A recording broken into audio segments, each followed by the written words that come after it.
ভাই তোমরা কি কখনো লবস্টার খেয়েছো? মানে খেয়েছো হয়তো, কিন্তু এই লবস্টারটা খাও না। চলো আবার খাওয়া যাক। এই দেখো লবস্টার চলে এসছে। হ্যাঁ হ্যাঁ দেখতে পাচ্ছি, লাগিয়ে দাও লাগিয়ে দাও। কি বলছো লবস্টার? লবস্টার এ তো চিংড়ি মাছ। এই খেপা, এই এটা চিংড়ি মাছ না, দেখে শুনে কথা বল। কার সঙ্গে কথা বলছিস তুই জানিস? আপা কথা খা। চিংড়ি থাকে এর থেকে ছোট, যখন থাকে তখন থাকে চিংড়ি।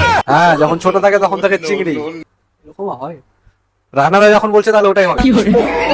এরকম বড় হলো লবস্টার। হ্যাঁ ছোটবেলায় চিংড়ি, বড় হলে লবস্টার। বেশি জানে রান্নাদার বের।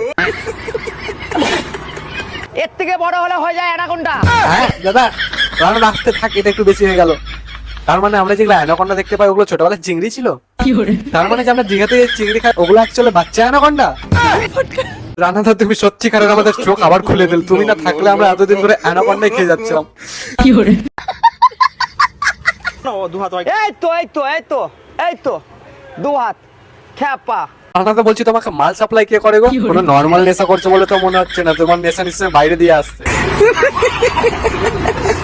বড় বড় ভিআইপি লোকরা খায়, যারা প্রচুর দামি দামি গাড়ি নিয়ে আসে, মেসে দাঁড়ায় দিয়ে নিয়ে চলে যায়।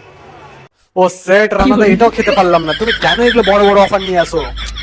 আজকে একটা বড় দামি গাড়ি না থাকার জন্য রান্নাদার লবস্টার টাইম মিস করে দিলাম। ও সেট, রান্নাদা আমাদের গরিব সিঙ্গেল ছেলেদের জন্য কিছু নিয়ে আসো। তুমি একবার জামাইদের জন্য নিয়ে আসছো, একবার বড় লোকদের জন্য নিয়ে আসছো। আমরা তোমাদের ছোট ছোট ভাইরা কোথায় যাবো? আমাদের কি ইচ্ছা করে না তোমার খাবার টেস্ট করতে?